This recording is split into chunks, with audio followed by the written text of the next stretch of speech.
Hello, it's Amanda here from Suddenly Autistic. And in this vlog, I am going to actually been talking about going through a process of where my brain's been at around my relationship with narcissism versus autism. And I'm doing this because there's a fair bit of trigger for me within the term narcissism, narcissistic personality disorder. So that segment of mental health has both been something I've wondered if I fit under that, and then been something that I've wondered if I've been exposed to the abuse of that. So that's really what I want to talk about. And I want to talk about that, again, as always with my videos, from my personal perspective, a personal diary, if you will, a vomit of ideas, a literal whinge fest. No, I'm not going to be whinging. It is stuff. I have written this, so I am going to be looking. It doesn't really matter. My eyes are usually everywhere anyway, but I'm mostly going to be reading this. The reason why is because this is a triggering subject for me. It would not work without a script. That said, I'm probably, like now, not going to read everything, whatever. Who knows? I have written this out. I'm going to do my best. Here goes. I'm going to start off by reading a little poem that I've written from the bottom of my heart with a pen. Don't know what a pen's doing in there, but anyway. The difference between chance and hope, soldier or civilian, robot or human, these are my questions. In a gunfight, there is a chance a bullet may hit and kill you. The risks are known and somewhat predictable. Your odds can be calculated, your survival skills honed, you can bring your own gun. In civilian life, instead of bullets, there are norms, and you can't set them. A slow acclimation, permeation of skin. Ink spilled over boundaries, translucent and thin. A physical outline, once clear, now obscured. What's yours is now mine, and what's mine isn't yours. A hunger for something, a need that's unmet. An uncomfortable feeling, painful itch, deep upset. Certain time, certain place, certain options are judged. Norms that stick in your throat like a crust that won't budge. Mouth is closed, take a swallow, pass through gullet to gut. Sinking stones, hard yet hollow, weigh you down, fill you up. Next a ring in your ears, doubt transferred to your brain. Then you open your mouth, take a bite, try again. Norms that reach up and squeeze ventricles beating heart. A distribution of flow, let's begin, no false start. Darkness falls, tired eyelids refuse to be sweet, 'cause the wicked don't rest and the rest isn't sleep. A meeting of eyes, body turned into stone, frozen, desolate landscape, cold and stranded, alone. I would run if my feet were not anchored in doubt, if I knew where to turn, if there was a way out. Fornication, a sin, first appease, then obtain. Unconvincing and distant, not my choice, not my shame. So I fight, face the challenge, come the hour, come the man. Taunts are hurled from the sidelines, hooks are cast out to reel in. A false flag operation, booby-trapped and blood-stained. I rose to the occasion and I lost once again. Soldier or civilian? I felt like a soldier in my birth family, that my home environment was a battleground and that I had to be prepared to fight. Robot or human? Once I left my birth family, I let the soldier persona drop a little, but not entirely. I realised I was now choosing between robot, which was emotionally distant, procedure-driven, or human. I chose robot/alien, because I still didn't really understand what it was to be human. On that note, if anyone has seen the Barbie movie, I've now seen it twice. The last part, where she's making her final choice, really says it all for me. I feel like I'm taking my final step into my body and full human form, and only now is that happening, and it feels good. I'm going to clear something up there. I use the word fornication. Fornication means extramarital sex. It's in the Bible. I have not been sexually abused. Thank goodness. That sounds terrible. I have not. I use that word because of its sounding similar to fawning. And I shudder with fawning. I have done it. I didn't realise it, but that's what that was about. Just in case you're wondering, I don't want anyone thinking that I have been abused in ways I haven't been abused. I've been abused in enough ways without adding more to it. Thank you very much. Okay, narcissism or autism. I want to start this off by explaining what autism feels like for me. How do I understand it? Because it's a set of criteria in a DSM or whatever, but what is it? What does it feel like to be it? For me, because there isn't one it. For me, I start off with what the word means. Auto, from the Greek autos, which is self or individual. For me, autism is that. It's a self-orientation, observing, self-sustaining.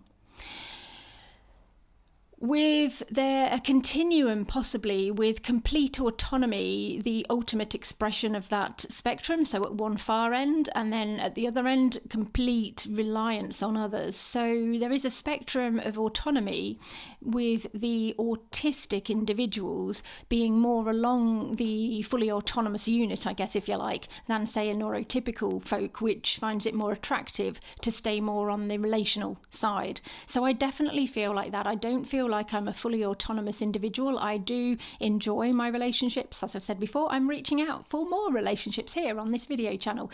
Please be my friend. No, don't be my friend. Please watch and comment and share and be part of this community. That is what I'm offering, and that's what I'm responding to. In terms of what autism feels like to me, it does feel like my attention is absorbed, or does tend to get absorbed, taken in, and absorb, which is ABSORB. I'm a chemist, so this matters, is taken in or soaked up like a sponge. So actually soaked in. My attention is taken up, and I'm greatly interested in myself. I am absorbed in myself. That is important, and that's a clue to the whole link with narcissism. I become more me by absorbing myself into myself. I don't become more me through interacting with others or externalities particularly. So in fact, I can I can be squeezed out a little bit in those situations. So that is how I describe my autism. I'm very interested in myself. I'll own it. I am fascinating. Believe me. Well, yeah. Why? Because look at the evidence. I'm interested in myself because I've never been able to put my finger on it quietly, but I felt different all my life. I felt different. Sometimes I have felt better than other people, and I'm not proud of that now. I don't feel that now. I said in the last video I made that I don't feel like a gift to the world. I might have actually felt like I am a gift to the world in my previous incarnations of myself, i.e. when I was a kid, and I don't actually think that's a sign of narcissism when we get to that. It's just being a kid. But anyway, and being a teenager maybe, who knows. But I am very interested in myself now. I remain very interested in myself. So there you go. That's how autism feels to me. But why? Well, it's because I felt different, and it's because I am different, and there is lots of evidence for that difference, and it's trying to work out, well, okay, well, how does this fit in? How do I relate with this difference? You know, there's a barrier here. There's a distance. Narcissism. Wikipedia is the font of all knowledge, and as every academic knows, we always go to Wikipedia for our sources. That, of course, is a really bad joke, but I did think I'll stick to Wikipedia to reinforce the idea that I'm not a professional, and I'm not trying to sell you the idea of that I know what these things really mean in a professional, I can diagnose you way, because I don't. But Wikipedia says narcissism is a self-centered personality style, characterised as having an excessive preoccupation with oneself and one's own needs. Whoa. Every time I read that, I feel it in my gut. It kind of starts in my chest, so a bit like around the heart, and then it goes down to the stomach. Hence why I shared the poem with you first. That's how all of this starts to feel. Am I self-centered, or am I interested in myself? Are they the same? This is a thing. Wikipedia goes on to say that narcissism, blah, blah, blah, often at the expense of others. So the self-centeredness around narcissism is often at the expense of others. And again, I'm hurt, I'm triggered. That is upsetting to me to hear. The idea that I am expensive for others to be around is hurtful for me, because I do want to make a contribution. I do want to be a positive, I suppose, pleasant person for myself to be around first. And it would be nice if I definitely wasn't costly to others. And I think that this at the expense of others, for me, the reason it's triggering is because I can't accept my disability without accepting that that's going to come at a cost to others. It doesn't mean that other people don't like it or aren't willing to pay that price, but there have to be adjustments. It's the very nature of a disability or difference. And this doesn't have to be a disability. It can be any difference. There's lots and lots of different ways in which we are different, and that we have to put in a little bit more effort to have a relationship with somebody or something, whether it's, they live 100 miles away and we have to drive in the car and that costs us money and they can't drive. So we do that, we pick up that load often or whatever. When I'm reading this about narcissism on Wikipedia, I am feeling triggered and I am feeling personally attacked, and I will go to therapy and talk that through at my earliest convenience. Narcissism exists on a continuum that ranges from normal to abnormal. So being narcissistic, having narcissistic traits, is definitely not a pathological state. If we didn't have any sense of self or self-love or self-worth, then we would be as ill as if we had too much. So I acknowledge that, I understand that, and I want you to understand that I know that throughout this video. So when I'm talking about, or casually saying, narcissism throughout this, I am actually talking about narcissistic personality disorder in a way that it is at the expense of others. So there's behaviours that come with NPD and an NPD diagnosis, as far as I understand it, that are basically the person is using tactics and strategies for their own self-centeredness against others. So that's really what I'm talking about. I do not personally do that. I don't feel that's me at all. I don't feel it's me now. I don't feel it's ever been me. And I still understand that I had this idea around me being narcissistic, which was mainly because of how I was treated by society, how I was brought up, which I'll talk about, and what my layperson's not very deep dive understanding of narcissism was. People qualified to judge whether somebody has NPD, Narcissistic Personality Disorder, often start their exploration by examining our behaviours, so what we do, and our attitudes, what we value, how we show up. One of the reasons that I'm drawn to psychology is because it typically starts with pattern seeking, and I am actually very good at pattern seeking, and I really enjoy it. I like puzzles, patterns, blah, blah, blah, stuff like that. I've mentioned before that as humans are wired for perception, what we think will happen, rather than reality, what is happening. And that's another reason for my interest, because, if there's a perception of something, there is we're reading into what's happening, we're seeing patterns of behaviour and saying, oh, that means that. Then that's how you're going to be perceived. That is your reality. So in that way, your perception, how you're perceived, becomes your reality. To bring it back to me, if as an autistic person I'm behaving in a way that's being perceived as narcissistic to the person perceiving me, I may as well be. Is basically what they're saying.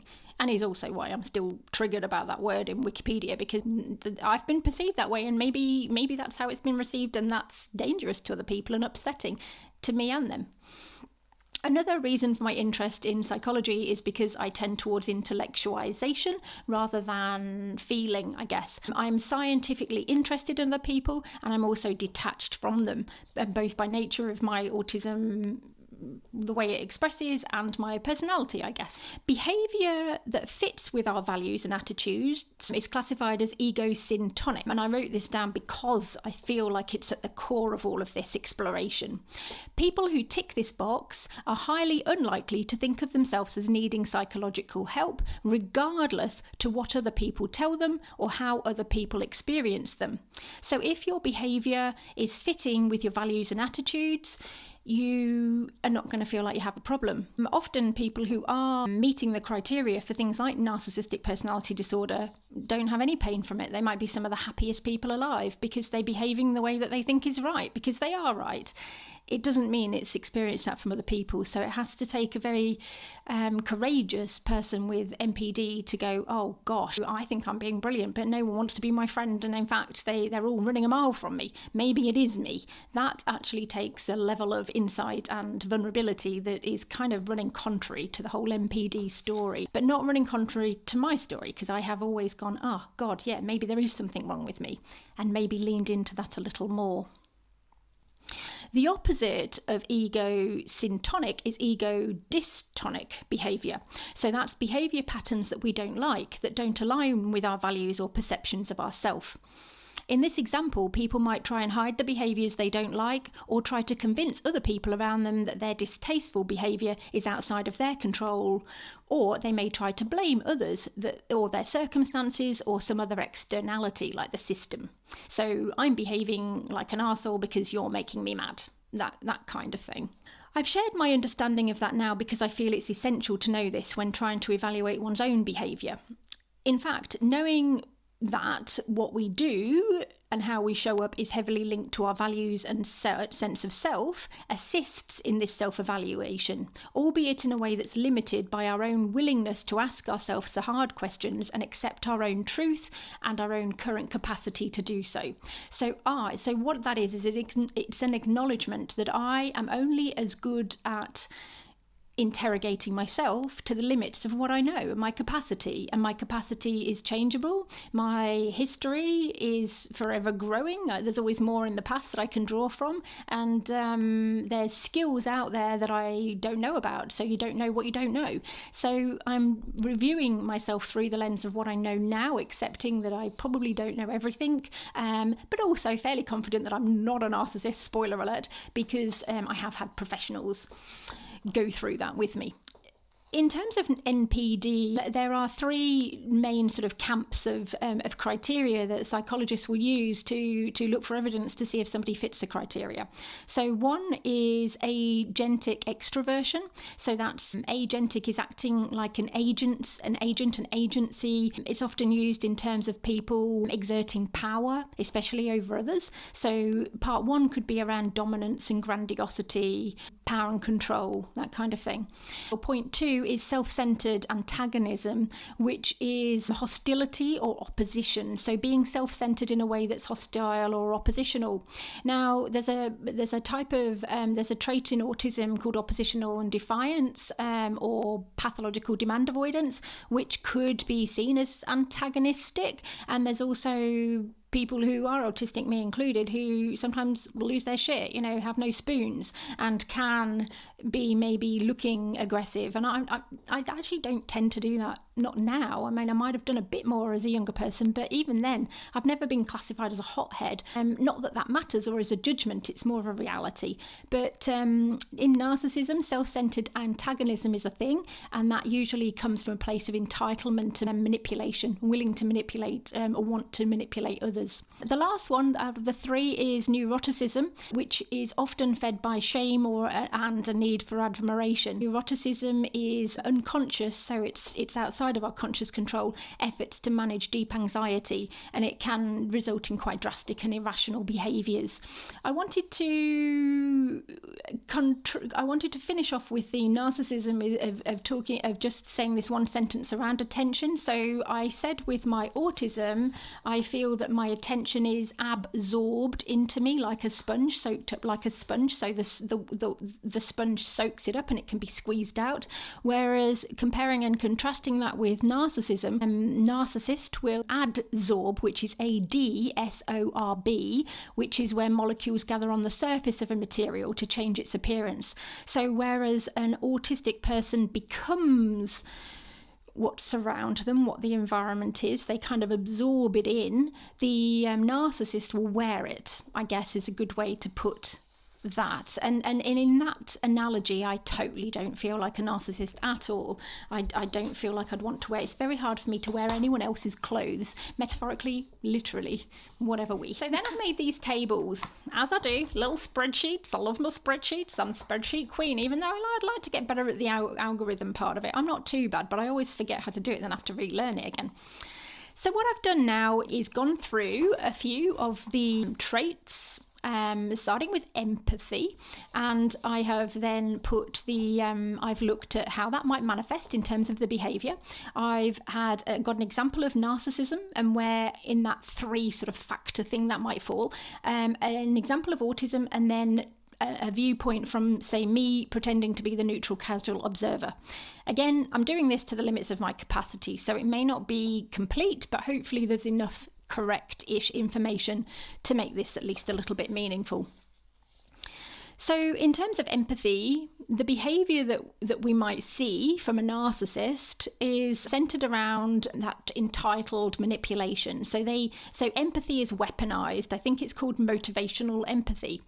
Narcissists can feel empathy. Autistic people, myself, I can feel for other people. I have empathy, but it doesn't always show up in a norm, along the norms. So with narcissism, it's somebody who would observe what's going on and then respond in a controlled way, and they might appear highly empathetic in order to get what they want, or they might use that empathy of others against them to show them up as weak. So depending on what the situation is, empathy is very well understood, and it can be utilised as a tool by the narcissist, who will always try and come out on top.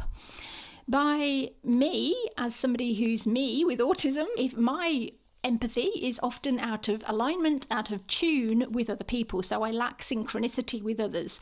If I'm expressing my empathy and with somebody else in real time, I'd be more inclined to share a personal story or something that I'd read or seen that would be along the lines of what they're experiencing, to kind of show solidarity, to be in the whole with them, if you like. So me sharing a personal story is basically a sign that, yes, I hear you, I understand you, I have been through similar, and I am demonstrating that by sharing this story and showing you that I understand your perspective. Now, to the neutral casual observer, which is, again, what matters when perception is the reality in this situation. That's what we're wired for as humans. When I say we, I actually don't mean me. I'm not wired like that, but you might be. Somebody high in narcissistic traits might leave you feeling like they understood you completely, or they might have you feeling that, oh, you've made a mistake, you're in the wrong, or how shameful. They might make you feel ashamed of what you've done. So it can be either extreme of that, really, and that can be true. The narcissist may have got it right, but they may not have done. They may have been doing it for their own gain. This can also be true of interactions with myself, with somebody who's autistic, but typically, as it takes longer for me to get in sync with other people, and that I might struggle to respond typically, or I might lean too much into my own personal story, it could actually feel, in some cases, like I've turned the conversation all about me. I've made the conversation all about me. And that then might make people think that I'm self-centered and that it's all self-aggrandizing, so it's one of those trait ones. Whereas in actual fact, the narcissist is more dangerous in that situation, and I'm just expressing my empathy in a neurodiverse way. So narcissists are very good at hiding the fact that they're actually entitled and manipulating, and they can make you feel like it's, you're in the wrong.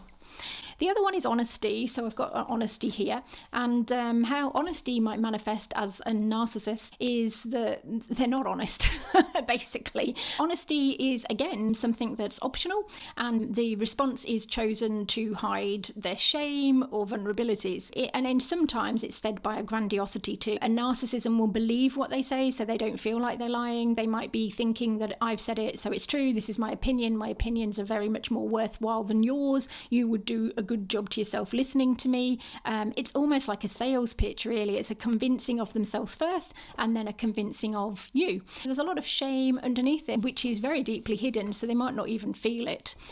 With me, in terms of honesty, I am as honest as I can be at any given moment, mostly. What comes out of my mouth first, most often, is how it is.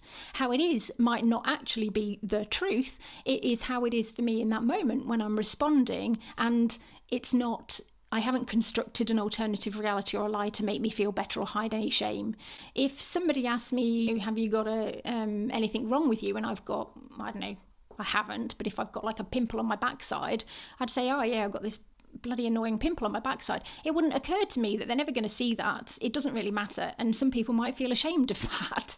I'd be like, yeah, this is what I've got. And then afterwards I might come back and go, oh, because they might respond and go, oh, I didn't want to know that. Too much information. How disgusting. Yeah, I don't self-protect in that way. It's a shame for everybody. Narcissists will not be honest, and they will say what serves them to protect them or to enhance them. Someone like me who's autistic will usually say it as it is. They might come back and change their mind later. That didn't mean they were lying. It means that they haven't caught up with themselves. So it might be something to do with our out of syncness. How I come across to the neutral casual observer might be occasionally rude. It might be oversharing. It might again be interpreted as self-obsessed and just wanting to talk about themselves, make it all about me, me, me. How the narcissist might come across is actually nice and seductive, because they are probably going to say what you want them to say, which is great if you like people to agree with you and you're not really interested in people being honest, or you don't value that as much as your own protection of feelings. So that sounded like a bit of a barbed passive-aggressive rant there. Maybe it was, but that is how I feel.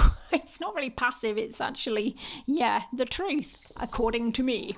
The third one is rules. How a narcissist might interact with the rules. They'll use traits 1 and 2, like tranche 1 and 2 of the 3 factors. So they will attempt to gain dominance and control and exert or show you their grandiosity, their superiority, so in relation to the rules. And then they would also feel entitled. They might manipulate. They might make sure that they come off best, that they interpret the rules to suit themselves.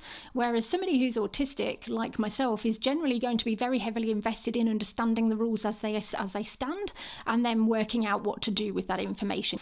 So to the neutral casual observer, the narcissistic's relationship with rules may, if they're a thrill seeker, it may feel exciting and even rewarding to be with someone who can flout the rules to some degree. It might also feel very stifling and like you've gone out with your grandparents if you go out with me. It's why nobody goes out with me. No, they do. People do. Over time, though, if you do have an autistic friend like me, our motivation becomes clearer to everybody, and we can typically find a place of relating to the rules that doesn't feel like you're bringing, your grandma or the legal team out with you. The last one I've got here is approach to relationships, and this is obviously quite a big one. So the narcissist will behave as if there are winners and losers in the world. That is it. And it's all around dominancy, entitlement, self-centeredness, and shame. So it actually incorporates all 3 of the key criteria, the relational thing. So narcissism, NPD, as I understand it, is very much around how the individual uses their skills at understanding people to manipulate people and gain control and dominance.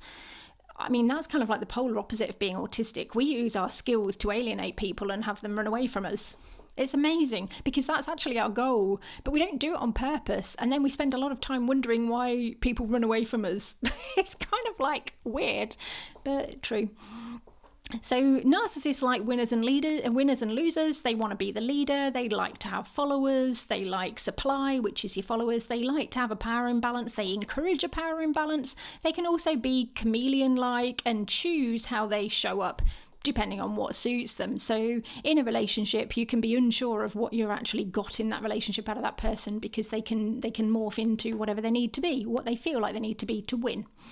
Whereas for me, I have one face for everybody, whether they like it or not. Sometimes there are scripted masks, or, I might rehearse or think about what might happen in a situation so that I can prepare ahead of time. That's almost like the whole thing, being prepared. Forewarned is forearmed is forewarned is I can't remember the thing, but anyway, it's like Girl Guides, be prepared. That is my inner monologue. My one face to everyone usually comes at more of a cost to me than a benefit, because if you've only got one face, then and you can't sort of wing it to fit in, then you're going to fit out, aren't you? A lot more than you're going to fit in. So I often have this resting confused face. Even now, I look back on all the video shorts, like stills, and it's like, oh my God, look at my face. It's kind of, anyway. To the neutral casual observer, the behaviour of a narcissist may again feel very appealing, and it might work really well for shallow interactions. You might feel entertained, you might feel truly seen if they're love bombing you, you might feel valued or included, because the narcissist, it's in their interest to have everybody love them. So until they can get to a point where then they can, anything they don't like, they can convince that person that it's actually their fault, not the narcissist but yours. With autism, unless the face fits, we can feel very jarring, we can feel very uncomfortable, we can behave in ways that are not really appropriate or not as good, or we can stand out when we don't want to. So yeah, it can be easier to just think that we are just not nice people, or that we don't care about fitting in, when actually it's a disability and we have no choice. We have no choice. Whew. My own personal relationship with narcissism, my narcissistic trauma. This is a serious bit. Put the serious music on, and the clouds and the whatever. I've always felt separate from other people, and have come up with various reasons why over the years. As a very young child, I thought I was actually a fairy, and that my shoulder blades turned into wings in the night. I'd like to thank my dissociation and insomnia for making that seem real on occasion. True story. My family also encouraged me to think of myself as very smart and capable. I remember asking for a nurse's uniform for Christmas when I was about 5, and being encouraged to upscale that dream to become a doctor, as the doctors were more important and more powerful. So I did. And I held that dream until I turned around 16. And at 16, I realised, after thinking, well, I've got to make a career choice soon, I've got to decide what to do for my A-levels, I decided that actually I realised I couldn't stand the sight of blood, and I wasn't even that interested in people and their illnesses. So minor details, and then after that, I didn't know what I wanted to do ever again. While it's normal and healthy for a family to encourage their children and bolster their egos and imaginations, paired with some of the other messages I received growing up, it created the environment for a narcissist's wet dream. Nice analogy, Amanda. 1. Smart people are winners, less intelligent people are life's losers. I am smart. Grandiosity. 2. Money is an important thing to strive for. Money is power. 1. Dominance. Strike 2. So that's me. I've got 2 in my thing. So I was like, yeah, money's good, strive for it. Money is power. I want it. So I want that, and I think of myself as special. Emotions. This is 3. Emotions are a sign of weakness and womanliness. Got to get a bit of that misogyny in there. Avoid, avoid, avoid. And that's hard to do when you own a vagina and you identify as a female. But I gave it a red hot go, I can tell you. That is where neuroticism and shame come in for me. So there's a little bit of that in there. Number 4, there's a right way and a wrong way. You can question the ways, but you must always choose the right way. And here's a hint. The right way is probably going to be the way that you're taught, not the way you work it out. This is manipulation. So I've got grandiosity, I've got dominance, which is like trait 1 of the narcissism. I've got something from little packet 3, which is a neuroticism, the shame. And now I've got something from 2, which is manipulation, self-centered, entitled. So it's not that I was going to behave in that way, but I've adopted a narrative that there is a right way and a wrong way, and you can judge people, and that judgment makes you quite self-centered. It elevates yourself, and it can lead you to manipulating or trying to coerce other people into doing things the way that's right, when actually it's none of your business to get involved in that. Finally, this isn't the final list, as I could have gone on, but I have to cut the video. 5 is winners are reliable and dutiful. What I call the machine mentality. This also fits into not showing your emotions. So this is another tick for the box 3, which is neuroticism and shame. Basically, I will start to worry and get anxious if I am not reliable or dutiful, or if I'm neglecting my duties, the perceived duties, not the actual duties. And I will start to fall into a bit of shame if my emotions get in the way. Hell to play if I have a bad emotions day, because that is not being a robot. These are some of the messages that I grew up with. I grew up with other siblings, and we all turned out differently. 2 girls, so there's 3 girls. So we all had the misogyny. We all got it. So what was it about me that had me adopt these truths as a blueprint and then use them to my advantage, because I feel like I did. I watched the first part of a little thing on Netflix about Arnold Schwarzenegger last night, and I really like him. I think he's quite a good guy. You know, he's quite complicated and whatever, but he was saying things similar about the harshness of his childhood made him a stronger person. It actually probably destroyed his brother. I kind of agree with him on that, and I also find that a dangerous mindset, because no amount of abuse is ever good for anybody, whether it's overt and the person doing it knows they're doing it or not. So I was feeling a lot of this as fairly abusive and not right for me. I was just making the most of it because I could. That's just the way the cookie crumbled for me. I do not advocate this level of difficulty.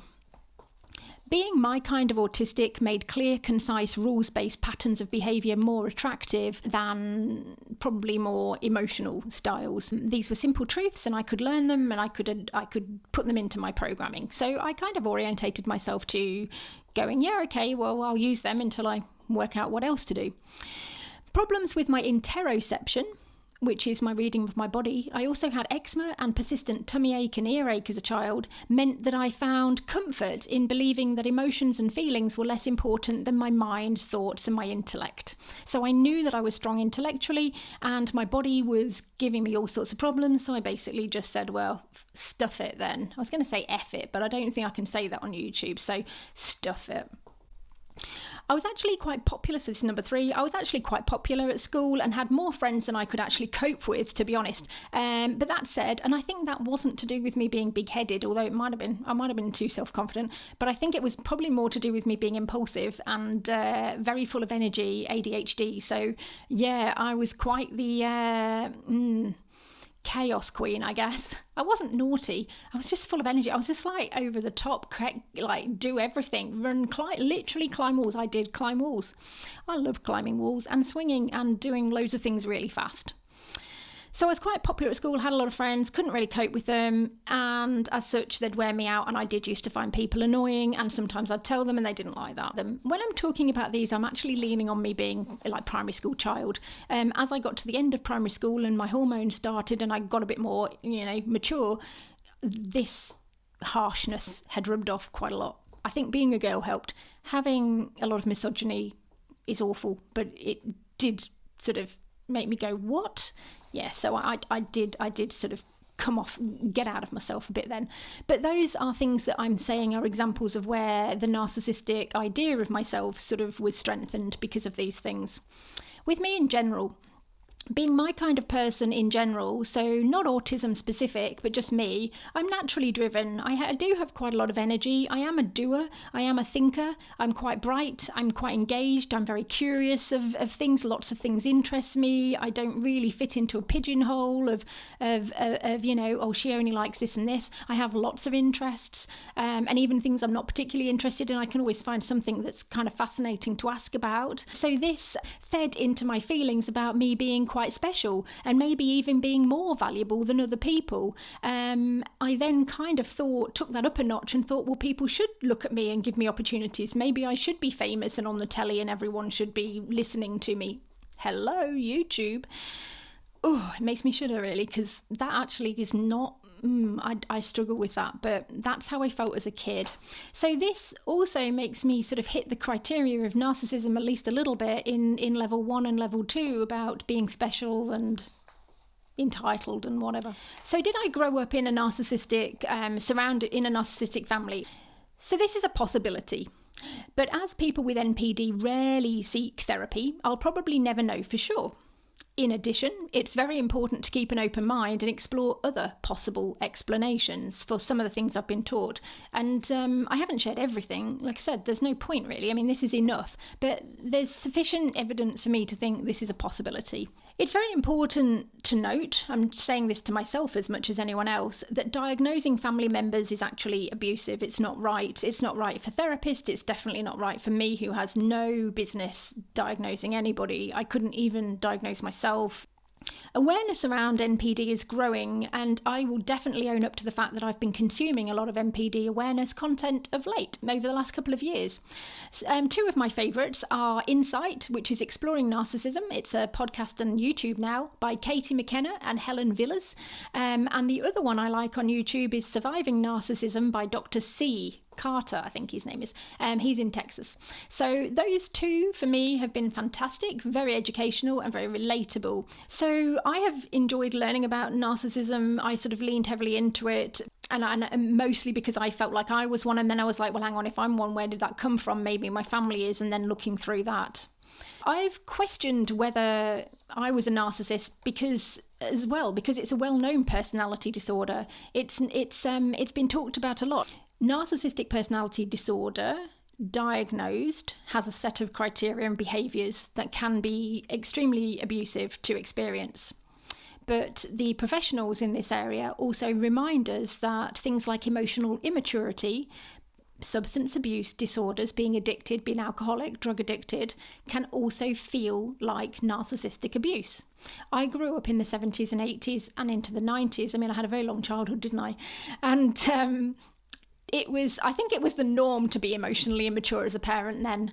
I will own it that, I personally have been emotionally immature and was all the way through my children's life. So it's a little bit on that. I own I've been emotionally immature, therefore my children have potentially experienced me as being somebody who's exerted abuse on them. I didn't intentionally. A narcissist would have known they were abusive and they would have carried on because they don't care. I do care. I would never try and abuse other people and hurt them. And I have to own the fact that my emotional immaturity might have manifested in a way that was like NPD. So there's that. There's also this thing that I found out called obsessive compulsive personality disorder, which is not the same as OCD, obsessive compulsion. So it's a pervasive, it lasts a long time, personality disorder. It crosses over with a lot of the narcissism behaviours at times, but has a different etymology, a different reason. So people do the same behaviours for different reasons. There's the fact that people can and do often have more than one disorder at the same time. People can also have combinations of traits that don't reach a criteria for a disorder, and sometimes there isn't even a disorder there. It's just that we experience them and their behaviour is just not right for us. It's like you're speaking different languages and it causes a lot of friction and problems. How did I find out that I wasn't a narcissist? Because I'm not. Earlier on I mentioned that behaviour can be ego-syntonic or ego-dystonic. Well, that's where I found my clues early on. My inner adopted narrative grated on me more and more over the years as I learnt more about the world and broadened my circle of influence and strengthened my circle of control. So basically as I grew up, as everybody does.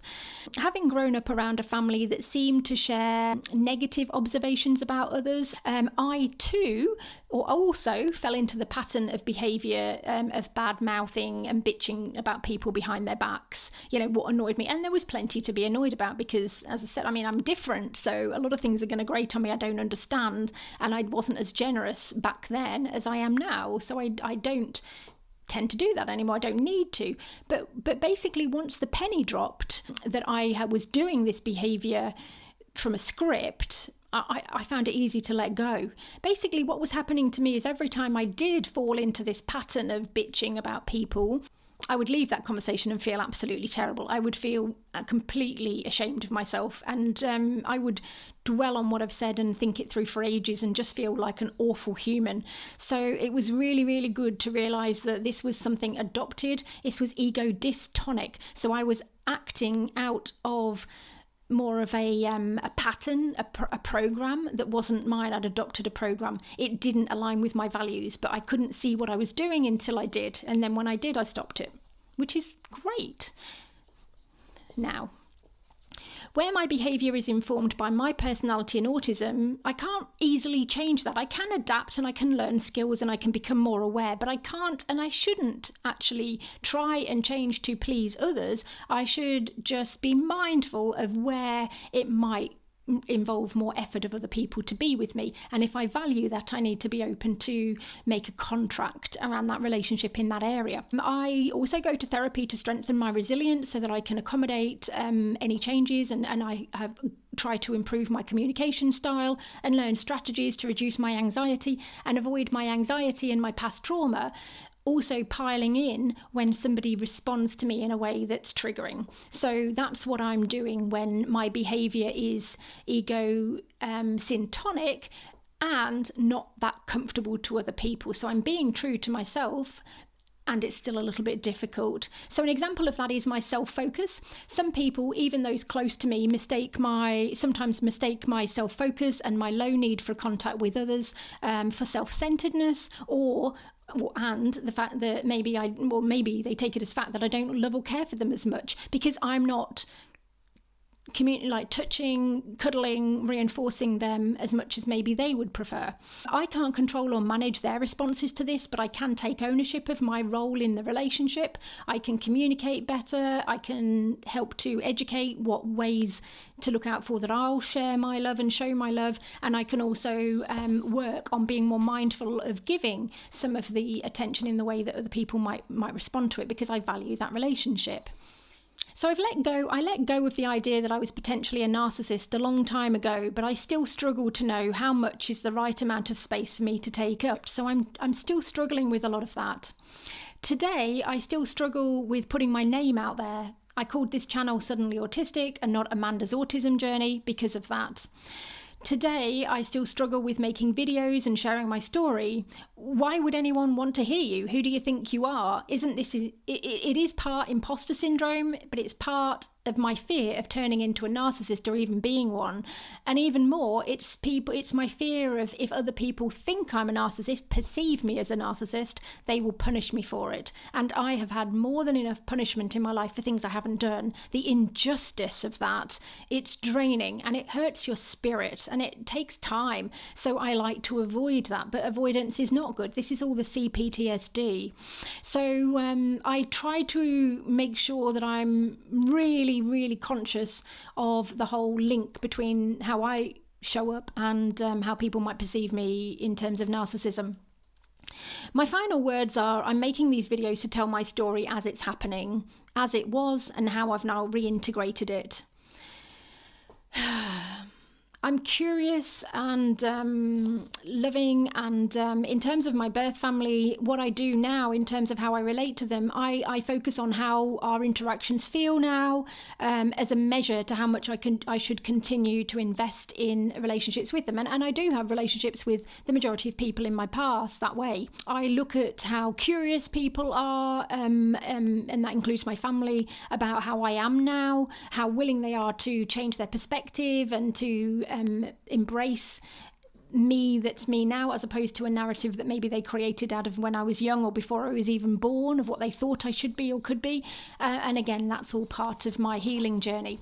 This has been a long video. There's been a lot to go through. I've nearly lost my voice. I hope it's been worth it. Yeah, I just encourage you not to do what I've done in the past, which I do own. Sorry, life. Not banding around diagnosis for other people, and also at the same time exploring what it means to be these things, both for yourself and for others, and then keeping an open mind as to what the etymology of any behaviour that you're finding challenging might be, and bringing it back to your feelings. That's again what I'm doing. How does it feel? What am I going to do with this information? How can I protect myself and honour the me that I am now, the me that I want to be? It's really, really hard. This is really, really hard. Making this has given me quite a few insights, actually, and I just really hope it does to you too. I will see you all again whenever, and yeah, I will never get used to seeing a channel full of my face. Maybe I will. Maybe that's not a good thing. Who knows?